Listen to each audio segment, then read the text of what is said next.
Hello friends, India మరియు England మధ్య 5 టెస్టుల మ్యాచ్ ముగిసిపోయింది. చివరి టెస్ట్ మ్యాచ్ అవగానే టీమిండియా ఆటగాళ్ళు కొంతమంది అందుబాటులో ఉన్న ఫ్లైట్ ఎక్కేసి ఇండియా వచ్చేసారు. మరి కొంతమంది కొద్దిసేపు అక్కడ గడిపి మరొక ఫ్లైట్ ఎక్కి ఇండియాకి వచ్చేసారు. అయితే ఈ టెస్ట్ సిరీస్ గురించి మనం ఇంకా మాట్లాడుకోవాల్సిన విషయాలు కొన్ని ఉన్నాయి. అసలు యుద్ధం ఎప్పుడు మొదలైంది, ఎందుకంటే భారత్ యొక్క లాస్ట్ టెస్ట్ మ్యాచ్ గెలవడం మన శత్రు దేశమైన పాకిస్తాన్ ఆటగాళ్ళకి నచ్చలేదు. మనం ఈ మ్యాచ్లో గెలవడానికి బౌల్ ట్యాంపరింగ్ చేశామంట. అంతేకాదు బౌల్కి వ్యాజ్లైన్ రాసి మనం బౌలింగ్ చేయడం వల్ల ఇండియా 5వ టెస్టుల మ్యాచ్లో ఈజీగా గెలిచింది అని పాకిస్తాన్ ఆటగాళ్ళు బషీర్ అహ్మద్ చెప్తున్నాడు. నిజానికి ఈ బషీర్ అహ్మద్ అనే పాకిస్తాన్ ఆటగాడు నిషేధిత ఆటగాడు. ఒక నిషేధిత ఆటగాడు ఇలా అన్నాడు అంటే అది ఎంత నీచమైన వాక్యం అర్థమవుతుంది. ఇక ఈ సిరీస్లో ప్రధానంగా ఇద్దరు వ్యక్తుల గురించి మనం చెప్పుకోవచ్చు. ఈ ఇద్దరు వ్యక్తులు వారి దేశానికి మరియు యువతకు ఎంతో పూర్తిగా తమ ప్రాణాలతో సహా ఇవ్వడానికి సిద్ధపడేవారు. వారిలో మనం ఈ సిరీస్లో మొట్టమొదటిగా రిషబ్ పంత్ గురించి చెప్పుకోవాలి.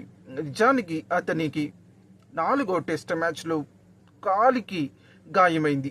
రివర్సిప్ క్రిస్ వోక్స్ బౌలింగ్లో రివర్సిప్ ఆడుతున్నప్పుడు అతని కుడి కాలుకి తగిలిన గాయం వలన కాలు యొక్క చిటికిన వేలు ఇరిగిపోయింది అని ఎక్స్రేలు తేలింది. కాలికి అలాగే పంచర్ కట్టించుకొని వచ్చాడు.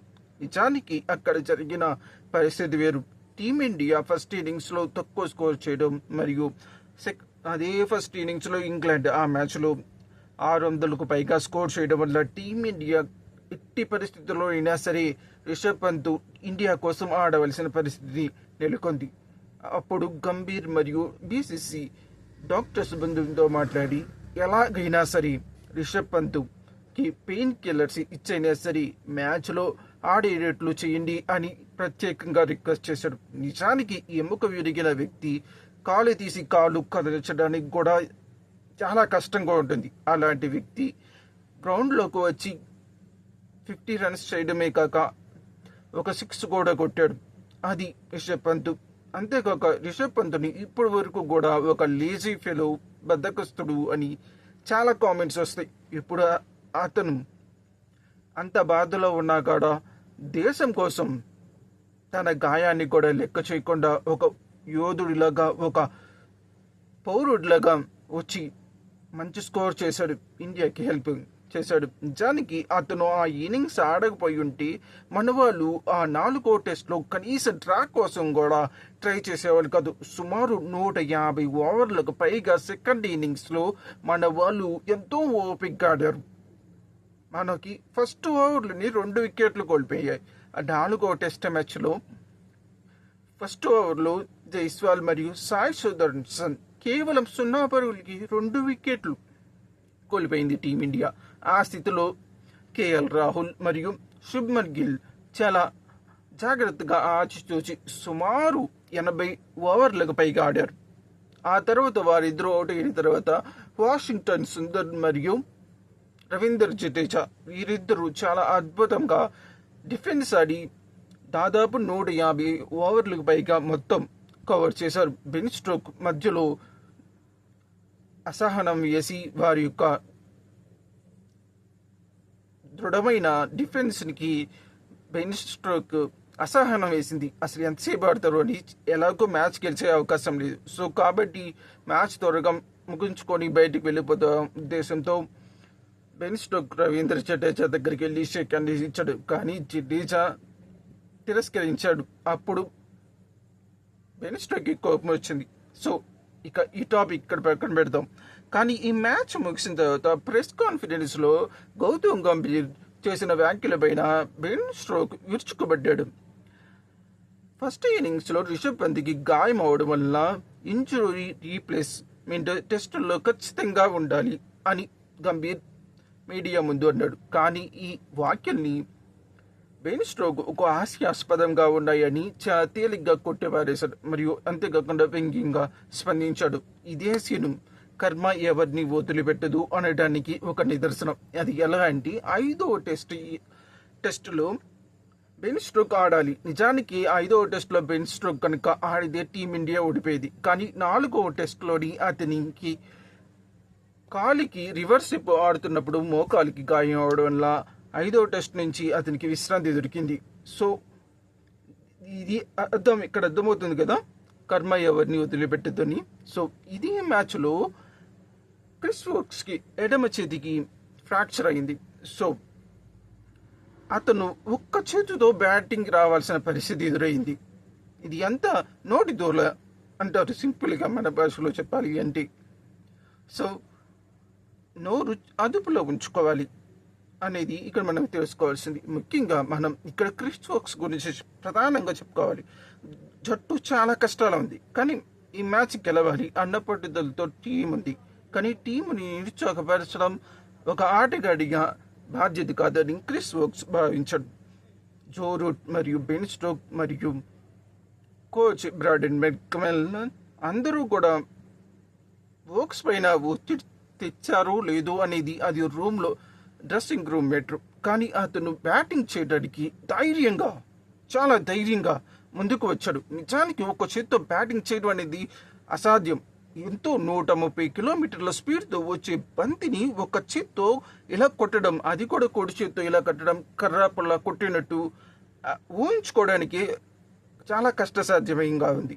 అలాంటి సిచ్యువేషన్స్లో కూడా అతను లెక్క చేయకుండా గ్రౌండ్లోకి వచ్చి నిలబెట్టాడు. అది గొప్ప విషయం. ఇక ఫైనల్గా టీమిండియాలో ఒక ముఖ్యమైన ప్రాబ్లం ఉంది. అది ఏమిటంటే బౌలింగ్ యూనిట్లో విపరీతమైన లోడింగ్ వర్క్ లోడింగ్ అని అంటుంటారు ఈ పదం ఎప్పుడు కూడా. నిజానికి బ్రూమా విషయం గురించి మనం ఎంత తక్కువ మాట్లాడుకుంటే అంత మంచిది. కానీ అతను బౌలింగ్ చేసినప్పుడు జట్టుకి అనేక సార్లు అద్భుతమైన విజయాలు అందించాడు. కానీ ఈ మధ్య వెన్నుపూసకి ఆపరేషన్ చేయించుకున్న తర్వాత అతను వర్క్ లోడ్ కారణంగా చాలా మ్యాచ్లకి దూరంగా ఉండడానికి ప్రయత్నిస్తున్నాడు. ఎందుకంటే ఆ వెన్నునొప్పి ఒక్కసారి తిరగబడితే మళ్ళీ కోలుకోవడానికి సుమారు 1 సంవత్సరం పైన పెట్టచ్చు. కాబట్టి అతను ఆచితూచి మ్యాచ్లు సెలెక్ట్ చేసుకున్నాడు. దీనివలన టీమిండియాకి నిజంగా ఒత్తిడి కలుగుతుంది. ముఖ్యంగా 5వ టెస్ట్లో లాస్ట్లో బ్రూమా ఉంటే ఈ 4 వికెట్లు ఎప్పుడో కూలిపోయాయి. లేకపోతే బ్రూక్ మరియు జో రూట్ల మధ్య ఉన్న భాగస్వామ్యం చాలా త్వరగా బ్రేక్ అయ్యేది అనేది ఫీలింగు ప్రతి క్రికెటర్స్కి, క్రికెట్ చూసే వ్యక్తులందరికీ కూడా వచ్చింది. సో ఇక్కడ బ్రూమా ఇంపార్టెంట్ అందరూ గుర్తించారు. ఇక్కడ మెయిన్గా బ్రూమా లేకపోవడం అతని యొక్క వ్యక్తిగత అవసరం కానీ అందరూ అనుకున్నారు. దీనివల్ల దేశానికి మరియు దేశం కోసం ఆడాలనుకున్న ఆశయానికి వారు చిల్లులు పెడుతున్నట్టు అవుతుంది. ఎందుకంటే ఒక ఆటగాడు తప్పుకుంటే మరొక కొత్త ఆటగాడు జట్టులోకి రావడానికి ఎప్పుడు సిద్ధంగా ఉంటారు భారతదేశంలో. కాబట్టి ఈ వర్క్ లోడ్ విధానాన్ని బీసీసీ పక్కన పెట్టాలని ఆలోచిస్తుంది. అలా కాకుండా దేశానికి ఇంపార్టెంట్ అయిన మ్యాచ్లో ఖచ్చితంగా ఆడాల్సిందనే రూల్ తీసుకొచ్చే విధానంలో ఉంది. కోచ్ గంభీర్ కూడా బీసీసీ తీసుకున్న ఈ నిర్ణయాన్ని స్వాగతించాడట. సో బ్రూమాకి ముంబై ఇండియన్స్కి ఆడడానికి ఎంత ప్రాముఖ్యత ఇస్తాడో అలాగే భారతదేశానికి కూడా ఆడడానికి అంతే ప్రాముఖ్యత ఇవ్వాలని అంటున్నాడు. ఎందుకంటే లాస్ట్ టెస్ట్లో అతను ఆడాలి, కానీ అతను రెస్ట్ తీసుకున్నాడు వర్క్ లోడ్ అని. మొత్తం 5 టెస్ట్ మ్యాచ్లో అతను 3 టెస్ట్ మ్యాచ్లు ఆడి 20 వికెట్లు తీశాడు. చాలా మంచిది, గుడ్ అతను. ఎందుకంటే అతను నెంబర్ 1 బౌలర్. అంతేకాక అతని యొక్క బౌలింగ్ యాక్షన్ ప్రత్యేకమైన, అతని బౌలింగ్ యాక్షన్ ఎంతో డిఫికల్ట్. అది బాడీ లాంగ్వేజ్ కానీ మొత్తం టోటల్ బాడీ మీద ఆ ఎనర్జీ పడే విధానం కానీ చాలా డిఫికల్ట్ ఆ బౌలింగ్ యాక్షన్.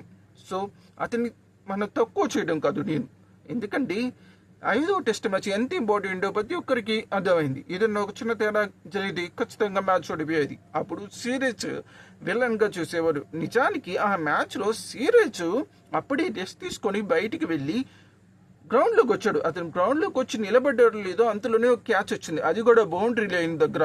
కాబట్టి అతను అనుకోకుండా యాదృచ్ఛికంగా బౌండరీ లైన్ క్యాచ్ పట్టక ముందే కాల్తో టచ్ చేశాడు.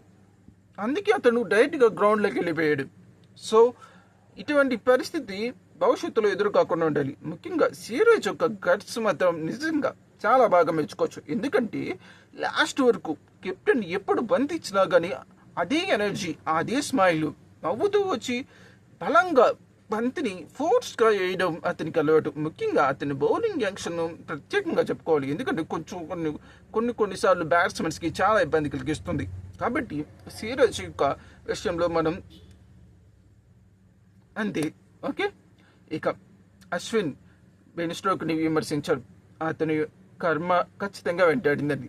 ముఖ్యంగా మన సునీల్ గవాస్కర్ గారు అయితే సిరాజ్ని ఎంత బాగా మెచ్చుకున్నారో తెలియదు.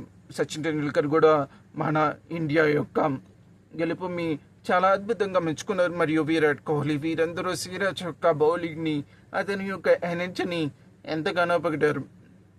సో ఇది మ్యాచ్ ముగిసిన తర్వాత జరిగిన టాపిక్స్ మొత్తం.